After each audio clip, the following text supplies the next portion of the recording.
For the first 3 and a bit decades of my life, I was a fault finder. I was always out there looking for what wasn't working or why something wasn't going to work for me. And it was only about 10 or 12 years ago that I started to surround myself with people and take personal development programs that helped me to uncover this blind spot of mine that was preventing connection and influence. And it's interesting looking back because one of the books I picked up off of my dad's bookshelf when I was about 19 or 20 was the book How to Win Friends and Influence People. And as I look back on some of the key principles in it now, I realize that they were that opening to what took me a lot longer to figure out in terms of how to create more positive and influential relationships. So today I had a request from somebody close to me who wanted me to support them in writing a complaint email.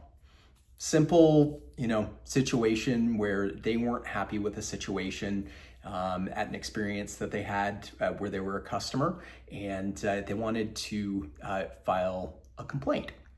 Something that happens all the time. We're in business, we get these things. And one of the things that I can see is that when we're truly rooted in peace, instead of looking for the complaint that we can issue, something that I see effectively modeled and I've been learning, over the past decade or so is how can I come from a place of curiosity? So how can I, look for that opportunity to seek first to understand and then to be understood? Looking back on Dale Carnegie's key principles, he talks begin with praise and honest appreciation, and then call attention to people's mistakes indirectly. So how can we, look at, what's going well in the experience before we call out something that may not have gone as well. Talk about our own mistakes before we reflect on the other person's. Ask questions. So, in this case, it could be, I was curious, why you implemented this change in how you do things. I really enjoyed the experience before, but I'm sure there's a good reason for why you do it this way now. And then let the other person save face. So give them an opportunity to come out of it looking good regardless of how they respond. It's interesting looking back over these past 5 years but I've been really intentional about seeking peace and asking, what is the price of peace in this situation? And, as I step into this person's shoes, I believe for them the price of peace is curiosity.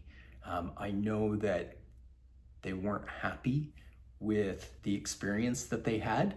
And I also believe that that experience could be transformed and a new relationship and influence could be built through approaching this situation with curiosity. A Course in Miracles talks about the law of cause and effect, that what we put out comes back to us.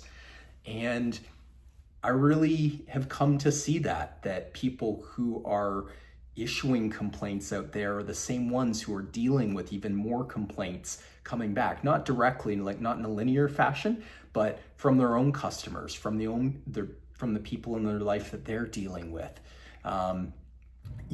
If they're causing conflict, then conflict is also coming back to them in different ways. And as I start to think about, kind of how we create a more peaceful existence on the inside, and then that be reflected on the outside, it starts with what we choose to express. And so choosing whether we express a complaint or curiosity is a key inflection point in terms of our outer experience. My lesson in A Course in Miracles today was lesson 126. And it happens to coincide with this, not surprisingly to me at this point, but it says, all that I give is given to me. I'll say that again. All that I give is given to me. So I invite you to consider that. And when you have the next opportunity, or an experience comes in, and the expression that is the first thought that you have as a complaint, perhaps in the space between that first and second thought and your first action is the opportunity to then transform it and lead with curiosity.